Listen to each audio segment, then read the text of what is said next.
अस्सलाम वालेकुम। आज का जो हमारा टॉपिक है वो है रिस्क मैनेजमेंट। रिस्क मैनेजमेंट बहुत बहुत बहुत इंपॉर्टेंट होता है किसी भी ट्रेडिंग में, वो आप भले फॉरेक्स करें, स्टॉक करें या क्रिप्टो में करें। रिस्क मैनेज करके अगर आप चलेंगे तो ही एट द एंड प्रॉफिट में होंगे। अगर आप रिस्क को मैनेज नहीं कर रहे हैं तो उसके बाद एट द एंड जो है आप लॉस में ही होंगे, या तो ओवर ट्रेड्स की वजह से या पोजीशन साइजिंग की वजह से। उनमें से ये कोई भी रीजन हो सकती है। मार्केट में जो नए ट्रेडर्स आते हैं वो 6 मंथ से ज्यादा मार्केट में नहीं टिकते, ठीक है। उनके एनालिसिस भी परफेक्ट हो जाते हैं, ईच एंड एवरीथिंग उनकी परफेक्ट हो जाती है, पर फिर भी वो प्रॉफिटेबल ट्रेड्स नहीं कर पाते, जिसकी बात वो कहें 6 मंथ्स के बाद वो मार्केट को खैराबाद कह जाते हैं, लॉस अच्छा खासा बुक करने के बाद। ठीक है, अगर आप अपने रिस्क को मैनेज करके चलेंगे तो एट द एंड जो है वो आप प्रॉफिटेबल ट्रेड्स ही करेंगे। ठीक है, फर्स्ट ऑफ ऑल हम देख लेते हैं कि हमने अपने रिस्क को कैसे मैनेज करना है। ठीक है, प्रॉपर ट्रेडिंग प्लान। अगर जब आपने ट्रेड्स लेनी है आपके पास एक प्रॉपर ट्रेडिंग प्लान होना चाहिए। अब प्रॉपर ट्रेडिंग प्लान से हमारे क्या मुराद है? फॉर एग्जांपल, आपके पास अगर $100 का अकाउंट है, ठीक है, आपके पास $100 है, आपको पता होना चाहिए कि आपने $100 पे पोजीशन साइजिंग क्या लेनी है। आपका साइज क्या होना चाहिए? आपका साइज 0.01 से बढ़ना नहीं चाहिए। ठीक है, आपकी लोड साइज बेसिकली क्या होनी चाहिए? आपने एसएल कितना लेना है, ठीक है, आपका टीपी कितना होना चाहिए, ठीक है, आप लेवरेज क्या लेंगे, ईच एंड एवरीथिंग के थिंग का आपके पास एक प्रॉपर प्लान होना चाहिए, जिस प्लान के अकॉर्डिंगली आप चलेंगे। अगर आप उस प्लान के अकॉर्डिंगली नहीं चलेंगे तो आपकी जो रिस्क मैनेजमेंट होगी वो प्रॉपर नहीं होगी और एट द एंड जो है वो आप लॉस में ही होंगे। फॉर एग्जाम्पल, अगर आप रिस्क मैनेजमेंट को फॉलो करते हुए भी चलते हैं तो आप 10 ट्रेड्स भी लेते हैं, उसमें से दो के एसएल भी हिट हो जाते हैं। अगर दो के एसएल जो है आपके हिट हो रहे हैं तो एट द एंड क्या होगा? आपकी 8 ट्रेड प्रॉफिट में होंगी और एट द एंड आप प्रॉफिटेबल ट्रेड्स ही कर रहे होंगे। तो आपने क्या करना है? आपने अपने रिस्क को प्रॉपरली मैनेज करके चलना है। आपने बस अंधेवाह ट्रेड्स नहीं लगाते, यानी कि भाई बस ठीक है, नया नया आया हूँ, सब करता जाता हूँ, हो जाएगा। पर इस तरह अगर आप ओवर ट्रेड करेंगे तो एट द एंड आप क्या करेंगे कि लॉस में होंगे। इसलिए आपने क्या करना है कि आपने रिस्क मैनेज करके चलना है। आपके पास फॉरेक्स ट्रेडिंग का प्रॉपर प्लान होना चाहिए कि आपने अपने ट्रेड्स को कैसे लगाना है और किस तरह से उसको मैनेज करना है। ठीक है, फर्स्ट ऑफ ऑल जो है वो आपके पास प्रॉपर पोजीशन साइजिंग होनी चाहिए। आपको पता होना चाहिए कि आपका अकाउंट साइज कितना है, आपने पोजीशन कितनी लेनी है, आपने लोड उस पे कितनी लेनी है। फॉर एग्जाम्पल, अगर आपका 100 का अकाउंट है तो आपने उस पे 0.01 की ही ट्रेड लेनी है। अगर आपका 200 का अकाउंट है तो आप जो है वो 0.01 की दो ट्रेड्स ले सकते हैं। ठीक है, 0.01 की आपने क्या करना है? दो ट्रेड्स ले सकते हैं।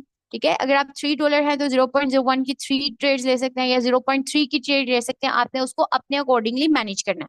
और आपने स्टॉप लॉस को जो है, नेक्स्ट आपने स्टॉप लॉस प्रॉपरली प्रॉपरली आपने किसी भी ट्रेड पे ऐसा नहीं करना कि इस ट्रेड पे जो है वो मैं एसएल नहीं लगाता, क्योंकि ना तो मार्केट मेरी है ना आपकी है, ना तो आपको पता है कि नेक्स्ट मार्केट क्या मूवमेंट देगी, ना ही मुझे पता है नेक्स्ट मार्केट क्या मूवमेंट देगी। हम एनालिसिस कर सकते हैं, उसके अकॉर्डिंगली चल सकते हैं, पर हमें ये नहीं पता होता कि एग्जैक्टली मार्केट ने नेक्स्ट मूवमेंट क्या देनी है।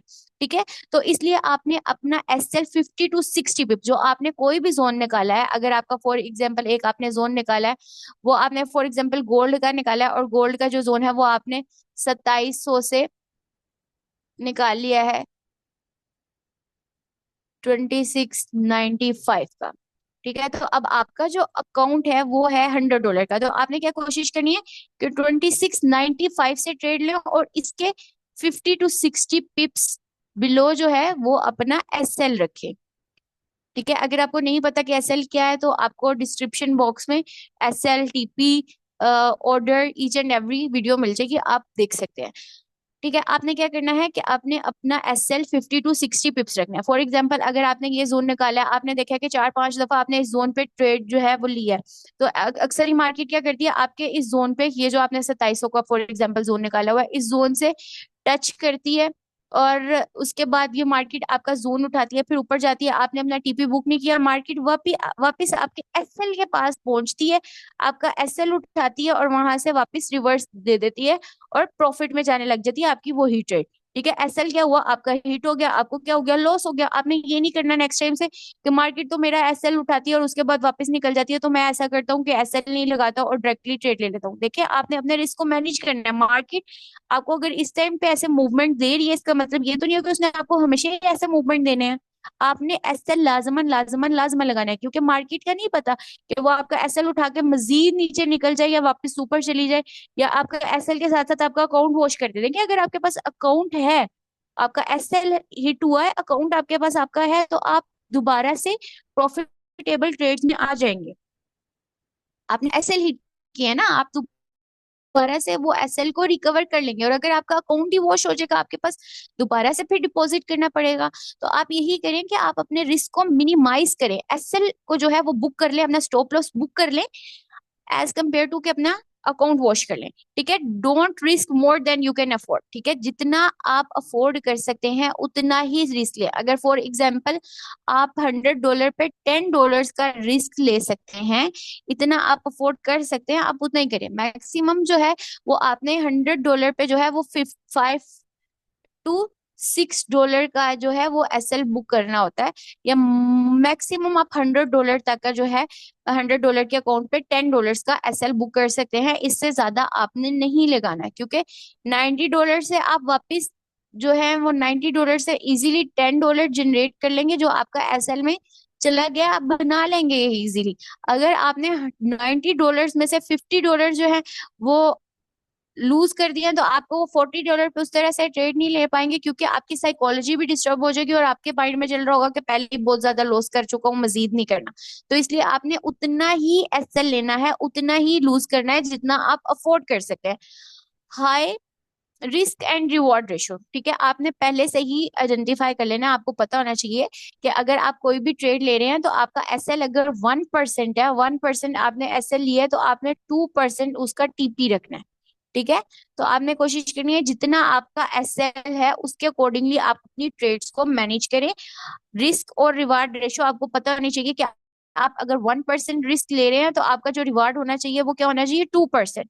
और या आप सेट कर सकते हैं कि आपने 1% रिस्क लेना है और आपने रिवार्ड लेना है 3%। ठीक है, नेक्स्ट जो है लेवरेज मैनेजमेंट बाद में करते हैं, पहले हम देख लेंगे रियलिस्टिक प्रॉफिट एक्सपेक्टेशंस। ठीक है, आपको पता है कि आप 1:2 का रिवार्ड ले सकते हैं, 1:3 का रिवार्ड ले सकते हैं। फॉर एग्जाम्पल आपको लग रहा है, आपका एनालिसिस है, आपने एनालिसिस किया है कि 2700 पे मार्केट है, आपने यहाँ से बाइंग की एंट्री लेनी है और मार्केट जो है अभी की मूवमेंट के अकॉर्डिंगली 2750 पे इजीली जा सकती है या 60 तक भी जा सकती है। ठीक है, अगर एक्सपेक्टेशन है आपकी वो 2750 तक की एक्सपेक्टेशन होनी चाहिए, रियलिस्टिक होनी चाहिए। अब आप कहते हैं कि मार्केट जो है डायरेक्ट ही जो है वो 2800 पे चली जाएगी, जा सकती है, नो डाउट कि नहीं जा सकती, पर कब जाए कैसे जाए ये तो ना आपको पता है ना मुझे पता है। हो सकता है महीने बाद जाए, या हो सकता है कि नेक्स्ट जो हमारे पास डे आ रहा है उसमें जब मार्केट पंप दे तो वो 28 तक तो दे दे। पर आपने जो है वो अपने अकॉर्डिंगली, आप 2700 से एंट्री ले रहे हैं, आप मैक्सिमम 50 तक की एंट्री ले लें। ठीक है, रियलिस्टिक प्रॉफिट एक्सपेक्टेशंस रखनी चाहिए। आपने ये नहीं एक्सपेक्टेशन रख लेना कि डायरेक्ट जो है मार्केट 3000 पे जाएगी और 3000 जाके टीपी लगा दें और उसके बाद मार्केट जो है वो आपका एसएल उठा ले, या आप एसएल ही ना लगाएं तो मार्केट जो है वो आपका अकाउंट ही वॉश कर दे। ठीक है, तो इसलिए जो आपकी मैनेजमेंट होनी चाहिए और प्रॉफिट एक्सपेक्टेशन जो होनी चाहिए वो रियलिस्टिक होनी चाहिए। देन आपके पास आ जाए, आपने अपने अकाउंट के अकॉर्डिंगली अपनी लेवरेज जो है उसको मैनेज करना है। ठीक है, अगर आपका अकाउंट साइज बड़ा है तो आप लेवरेज बड़ी अच्छी खासी ले सकते हैं, और अगर आपका अकाउंट साइज छोटा है तो आपने उसके अकॉर्डिंगली ही अपनी जो लेवरेज है उसको मैनेज करना है। नेक्स्ट हमारे पास है डिवर्सिफिकेशन। अब हमारे पास जो हमारा अगर अकाउंट साइज होता है, हम जैसे कि क्रिप्टो करेंसी में कहते हैं कि हमने डीसीए कर लिया है। ठीक है, उसका मतलब भी डॉलर कॉस्ट एवरेज जो होता है वो भी वही होता है। और जब हम फॉरेक्स में हम ट्रेड्स ले रहे होते हैं, जैसे मैंने आपको पहले बताया कि हमारा जो जोन है वो बाइंग जोन जो हमने निकाला है वो 2700 से लेके हमारे पास फॉर एग्जाम्पल जो है वो 2695 का है। तो हम क्या करेंगे इसमें अपने जो अकाउंट जो हमारा लेवल है उसके अकॉर्डिंगली हम उसको मैनेज करेंगे अपनी ट्रेड्स को। ठीक है, कैसे मैनेज करेंगे, फॉर एग्जाम्पल हमारे पास जो है वो $1000 का अकाउंट है। ठीक है, $1000 का अकाउंट है, तो हम क्या करेंगे कि अगर हम जो है एक पर ट्रेड अगर उठाते हैं 0.02 की, ठीक है, तो हम क्या करेंगे कि एक ट्रेड हम 2700 के पास से ले लेंगे। ठीक है, 0.02 की एक ट्रेड 2700 के पास से ले ली। नेक्स्ट ट्रेड जो है वो हम कोशिश करेंगे कि जब एक पॉइंट नीचे आ रही है देन ले लेंगे। ठीक है, और जो हमारी नेक्स्ट ट्रेड है उससे फिर ले लेंगे। मतलब ऐसे करते करते हम अपने अकाउंट को क्या करें हैं, मैनेज करें, अपनी ट्रेड्स को क्या करें, डाइवर्स कर रहे हैं, या उनकी कॉस्ट को एवरेज कर रहे हैं। ठीक है, एवरेज जो हमारे पास आएगी वो एक अच्छी एवरेज निकलेगी। ठीक है, हम अपनी ट्रेड्स को क्या कर देते हैं, डाइवर्सिफाई कर देते हैं अपनी ट्रेड्स को, मतलब एक ही लेवल पे हम डिफरेंट ट्रेड्स ले लेते हैं। लेवल तो हमारे पास एक ही है, 2700 से 2600, 2695 से 2700 का जो हमारे पास लेवल है, उसको हम क्या करेंगे, अपनी ट्रेड्स को डिवर्सिफाई कर लेंगे। मतलब एक ही लेवल पे हम डिफरेंट ट्रेड ले लेंगे। ये नहीं करेंगे कि डायरेक्ट की डायरेक्ट अगर हम यहाँ पे 0.10 की ट्रेड्स ले सकते हैं, ये नहीं करेंगे कि जब हमारे पास 2700 पे मार्केट आए तो 0.10 की हम इकट्ठी सारी की सारी जो है वो ट्रेड्स उठा ले। तो हम क्या करेंगे, हम कोशिश करेंगे कि एक ट्रेड 2700 पे लेंगे, देन जब एक मार्केट एक लेवल नीचे आएगी फिर एक ट्रेड ले लेंगे 0.2 की या 0.1 की, जैसे मर्जी आप अपने अकाउंट को अपने अकॉर्डिंगली मैनेज कर सकते हैं। तो इसलिए हम क्या करेंगे, अपने अकाउंट को जो है वो मैनेज करते हुए चलेंगे। हम मार्केट एनालिसिस पे चलेंगे, हमारे पास प्रॉपर एक जो है वो एनालिसिस होना चाहिए जिसके अकॉर्डिंगली हमने क्या किया है, ट्रेड लिया। हमें पता होना चाहिए, हमारे पास जो है वो बकायदा एक प्रूव होना चाहिए। ठीक है, मल्टीपल रीजंस होनी चाहिए हमारे पास कि हमने इस रीजन की वजह से मार्केट में एंट्री ली है। ठीक है, इस रीजन की वजह से हम मार्केट में एंटर हुए हैं। ठीक है, जो हम एनालिसिस कर रहे हैं मार्केट का, वो भी हमने एक प्रॉपर ट्रेडिंग प्लान के तहत करना चाहिए। ठीक है, जो हमारे पास फॉर एग्जांपल हमने ट्रेंड के अकॉर्डिंगली किया है, या हमारे हमने बाइंग जोन निकाले हैं, प्रेसिजन से निकाले हैं, ये जैसे भी हमने अपने एनालिसिस किया है उस पे अकॉर्डिंग हमारा एक, उसके अकॉर्डिंगली हमारे पास एक प्लान होना चाहिए। उसी ट्रेडिंग प्लान के अकॉर्डिंगली हमने मार्केट का एनालिसिस किया है, और उसी के अकॉर्डिंगली हम अपने रिस्क को मैनेज करते हुए चल रहे हैं। ठीक है, नेक्स्ट और बहुत इंपॉर्टेंट जो हमारा रिस्क मैनेजमेंट का एक है, वो ये है कि हमने अपने इमोशंस को कंट्रोल करना है। हमने ये नहीं करनी कि अल्लाह ताला प्लीज मार्केट ऊपर चली जाए, अल्लाह ताला मार्केट नीचे चली जाए। बेशक अल्लाह गफूर रहीम है, वो सब कुछ कर सकता है, उसके हाथ बस में ही है सब कुछ, हमारे हाथ बस में तो कुछ भी नहीं है। ठीक है, पर फिर भी हमने अपने इमोशंस को कंट्रोल करना है। हमने अपने इमोशंस को कैसे कंट्रोल करना है, कि मार्केट का अगर हमने कोई लेवल निकाला है ना, आप एक चीज हमेशा याद रखिएगा, आपने कहना है या तो टीपी, ठीक है, या तो एसएल, दोनों में से अगर मार्केट बीच में यहाँ पे रेंज कर रही है ना, तो अगर आपका एसएल हिट हो गया, वेल एंड गुड, आपने जो है दोबारा से जब आप ट्रेड लेंगे आपका एसएल जो है वो इंशाल्लाह ताला रिकवर हो जाएगा। फिर आपने क्या करना है, टीपी, अगर आपकी मार्केट बीच में रेंज कर रही है तो आपने सोच लेना है या तो एसएल लेना है हमने, या हमने अपना टीपी उठाना है। ठीक है, मार्केट रेंज करिए, ये नहीं करना कि अगर आपको बहुत ज्यादा डर लग रहा है, आप थोड़ा सा लॉस बुक करके क्या करते हैं, ट्रेड को क्लोज कर देते हैं, फिर मार्केट ऊपर चले जाते हैं, आप कहते हैं, "ओह शिट, ये मैंने क्या किया"। तो इसलिए आपने पहले से ही कहना है या तो मैंने एसएल लेना है या टीपी लेना है। और ये नहीं करना कि जब आप नए नए ट्रेडिंग में आते हैं ना, तो आप क्या करते हैं, 24 घंटे मार्केट के ऊपर ही बैठे रहते हैं, मतलब मार्केट पे ट्रेड्स लेते रहते हैं, लेते रहते हैं, लेते रहते हैं, और उसको हम कहते हैं कि हमने ओवर ट्रेड कर लिया। ठीक है, हम क्या करते हैं, अपने इमोशंस को कंट्रोल ही नहीं करते, और एक ही जगह से हम एक सपोर्ट ड्रा कर लेते हैं और उसी पे हम बार बार ट्रेड्स लेते रहते हैं। ऑब्वियसली अगर वो सपोर्ट को बार बार मार्केट टच कर रही है तो उसने उसको ब्रेक ही करना है ना। तो हमने अपने इमोशंस को कंट्रोल करते हुए, हमने अपने प्रॉपर जो हमने गोल सेट किए हुए हैं, जो ट्रेडिंग प्लान है हमारा, हमने उसके अकॉर्डिंगली चलना है। हमने अपने इमोशंस के कंट्रोल में नहीं आना। ठीक है, हमने अपने इमोशंस को कंट्रोल करना है। ठीक हो गया। और हमें ये भी नहीं करना कि मार्केट जो है वो अपवर्ड जा रही है और अब इसने अपवर्ड जाते जाते चांद पे ही चले जाना है। मार्केट रिटेस्ट करने भी नीचे आएगी। ठीक है, मार्केट जो है वो डायरेक्ट ऊपर तो नहीं जाएगी, ऑब्वियसली मार्केट डाउन ट्रेंड में भी चलेगी। तो आपने अपने इमोशंस को कंट्रोल करना है और अपने एसएल को बुक करना है और अपने टीपी को भी बुक करना है। ये नहीं आपको लग रहा है कि मार्केट, आपने एंट्री यहाँ से ली हुई है, मार्केट जो है वो अप ट्रेंड में जा रही है, तो आपने ये नहीं करना कि मार्केट ऊपर चांद पे ही जाएगी और मैं रातों रात अमीर हो जाऊंगा, ऐसे कुछ नहीं होने वाला। तो आपने क्या करना है, अपने टीपी को भी बुक करना है, और अगर मार्केट नीचे आ रही है तो आपने अपनी ट्रेड्स को होल्ड नहीं करते जाना और लॉस को बढ़ाते नहीं जाना। आपने अपना एसएल भी जो आपका है उसको बुक करना है।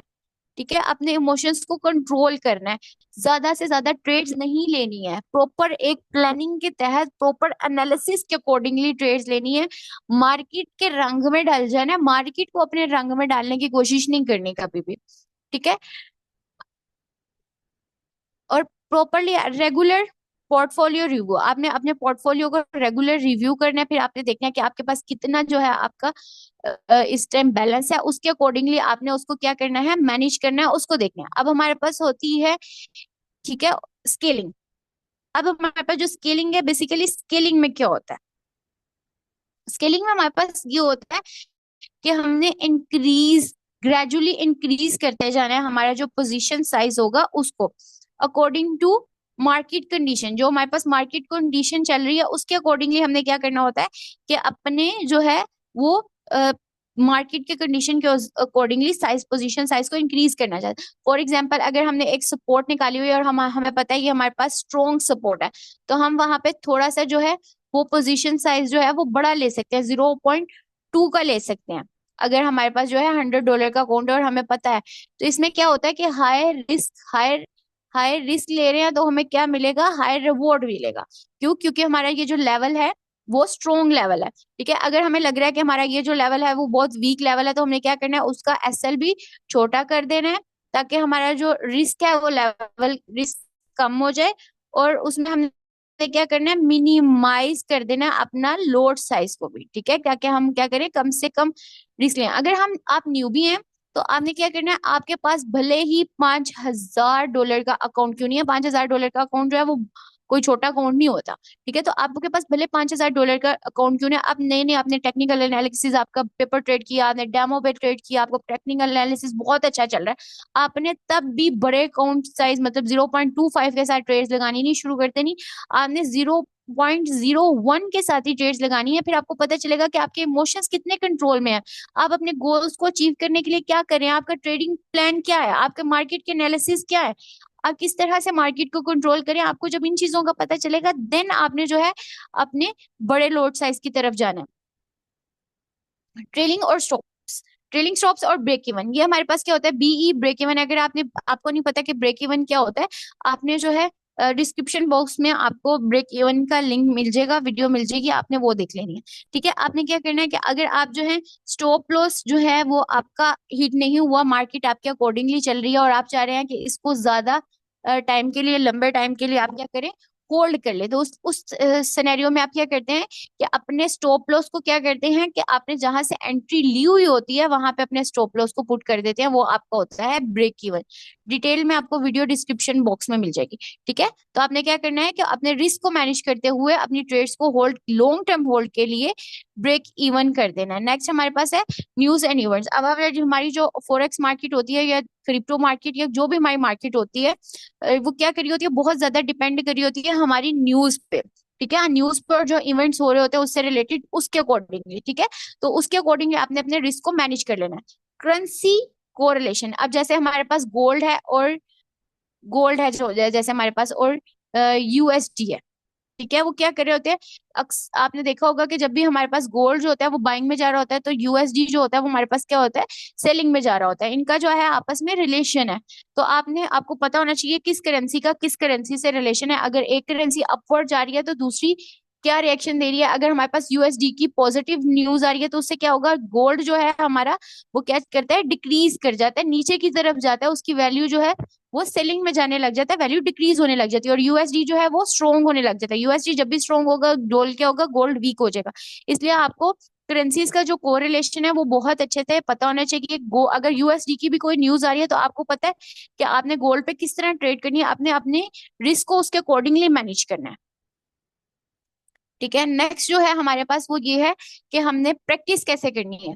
आपने क्या करना है, आपने ऑब्वियसली आपको पता होना चाहिए कि आपका जो रिस्क है आपने उसको मैनेज करना है, तो उसके लिए आपको बेस्ट प्रैक्टिसेस भी चाहिए। उस प्रैक्टिस में आपने क्या करना है कि रिस्क, आप में जितना रिस्क बर्दाश्त करने की कुवत है आपने उतना ही करना है। अगर आपका $100 का है तो मैक्सिमम मैक्सिमम आप $10 तक रिस्क जो है वो ले सकते हैं, लॉस कर सकते हैं, इससे ज्यादा नहीं। और रियलिस्टिक गोल्स, ठीक है, आपने जो गोल्स बनाने हैं वो रियलिस्टिक होने चाहिए। आपने ये नहीं कहना मार्केट यहाँ से ऊपर चली जाएगी तो यहाँ से चांद पे चली जाएगी, अगर यहाँ से नीचे मैंने सेल लगाई हुई है तो जमीन में ही धंस जाएगी।